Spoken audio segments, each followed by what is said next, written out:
Lee Hsien Loong is a remarkable Singaporean leader who has been seated as the Prime Minister of the country since 2004. Interestingly enough, the man himself is also the son of renowned Lee Kuan Yew, who was the reason why Singapore went from a third world British colony to one of the most prosperous and advanced nations. The economy under Lee Kuan Yew was extraordinary, yet most of what he has done is all but in the past. What most people are now anticipating is the current leader of Singapore, Lee Hsien Loong. How has Lee Hsien Loong, the third Prime Minister of the country, been performing? What has the macroeconomy looked like ever since he was elected as the leader? And what were the prominent economic and social policies that he adopted? These and a long list of other indicators are going to be the topic of today's video. By no means, however, is it right to compare Lee Hsien Loong's economy to that of Lee Kuan Yew. For the most part, the two leaders performed in different eras. Lee Kuan Yew handled a country ripe for development, whereas Lee Hsien Loong is handling a country that is already and robustly developed. Nevertheless, let us still see how the macroeconomy of Singapore performed under Lee Hsien Loong. A country's macroeconomy can be divided and understood as the behavior of the economy as a whole. Indicators such as gross domestic product, inflation, unemployment rate, and a long list of other indicators.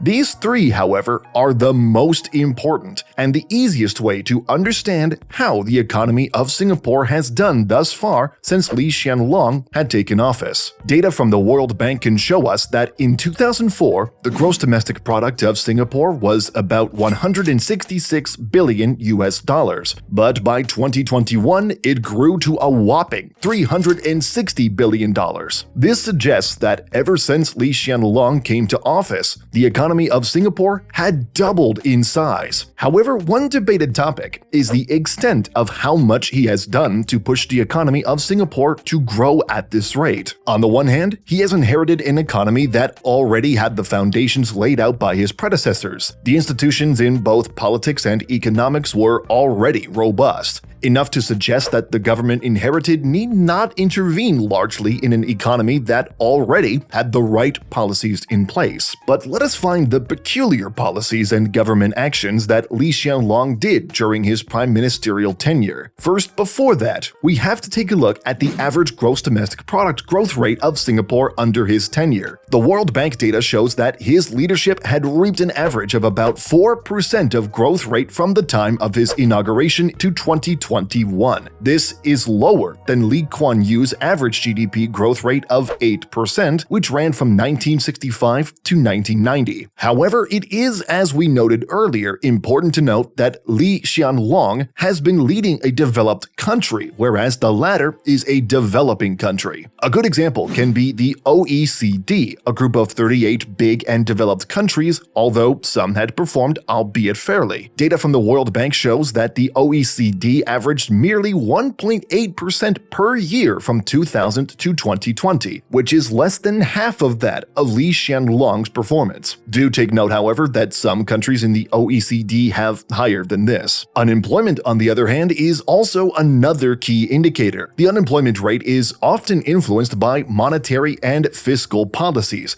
labor market regulations, and so on. The unemployment rate for 2021 was 3.6%, but throughout the years of 2004 to 2021, it has gone to as low as 3.1% and as high as 5.9%. Years where it performed weakly were driven in part by the global financial crisis in 2008. Current standards, however, an unemployment rate of 3.6% can also be seen as a good figure considering the OECD average is about 5.6%. The policies adopted by Lee's government have varied throughout the nearly 2 decades he ran. He has pushed for job creation in various sectors, called for the digitalization of several industries, and emphasized the need for upskilling, which is a crucial factor that would determine the future of work in Singapore. Inflation is similar to unemployment, where the government can also have a big connection due to monetary policies. Inflation under Lee Kuan Yew was one of the biggest contributors to his success over the decades he ran Singapore. He grew the economy at a staggeringly high rate, at the same time kept inflation inflation at a low figure. Inflation under Lee Hsien Loong, however, has also been rarely seen. From 2015 to 2019, inflation was either less than 1% or even negative. Inflation, however, was high during the 2007 to 2009 global financial crisis.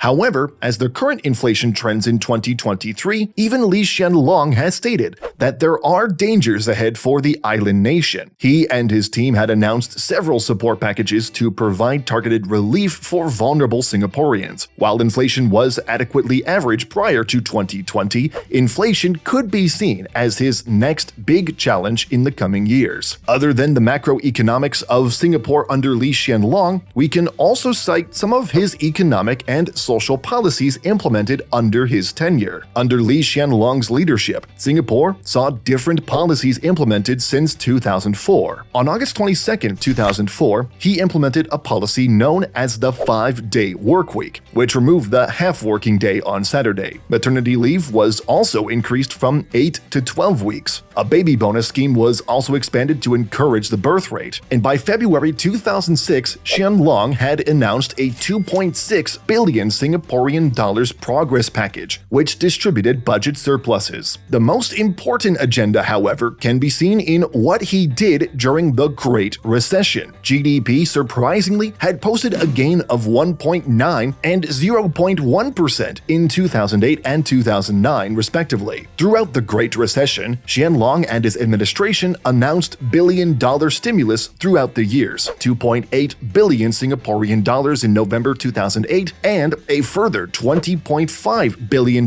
by January 2009. Immediately by August 2009, Lee had stated that the worst was over and Singapore is now back on track. Hence, by 2010, Singapore recorded a massive 14.5% GDP growth rate, a historical record. Some of the most widely known policies under his tenure were the likes of the Singaporean First policy announced in 2011, where he outlined several measures in housing, education, healthcare, and jobs to relieve citizens from the pressures of the influx of foreigners. He also spearheaded many great foreign policies towards important allies such as China, the United States, and Malaysia. In China, Lee Hsien Loong had extensive cooperation through government-to-government projects and had also seen the enactment of the China-Singapore Free Trade Agreement in 2009. Trade with China has been growing rapidly since then. Data from SingStat shows that the total merchandise trade grew to 6.3 billion Singaporean dollars in December 2022, an increase from 2.3 billion dollars in December 2004. These likewise saw a huge increase from the United States and Malaysia as well, partly not only due to the free trade agreement, but as global economies continue to grow and trade between each other has become rather inevitable.